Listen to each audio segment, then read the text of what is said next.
you someone who has low porosity hair and is really confused about whether you need to use protein or not, I'm going to drop some gems.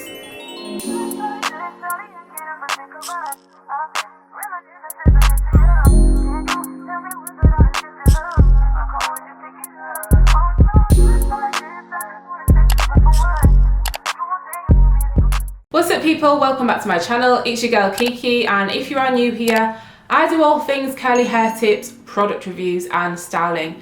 In today's video we're going to talk about the topic of, does low porosity hair actually need protein, and what are some of the benefits and negatives of protein on low porosity hair. Before we get into the video, we're going to just quickly touch on why low porosity hair is low porosity and what are some of the characteristics of this hair type. Low porosity hair basically means that the hair retains moisture very well. Its cuticles are tightly packed together and it often looks shiny. It sometimes finds it hard to get water into the hair shaft, but once the water has been absorbed, it holds onto it really well. Now, this hair type for a lot of people is a little bit of a problem, but I personally think that it is a really positive to have low porosity hair because your hair will definitely get dry a lot less easy than someone who has high or medium porosity hair. So on the topic of protein, if you are unaware, our hair is made up of protein,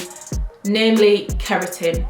And because of that reason, low porosity hair does not need additional protein in the hair shaft because it does not have any gaps in the hair cuticle.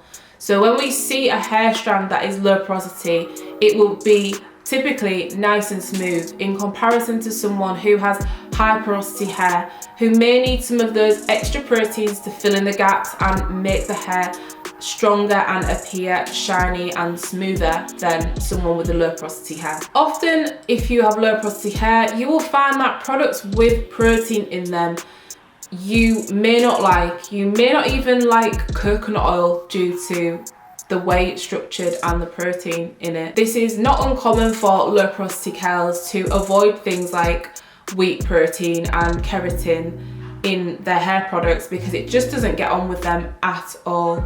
So although you may not use or like protein on a regular basis, it is still something that you are wanting to use in your routine, whether that be every month or every 3 wash days or every 4 wash days or 5 wash days.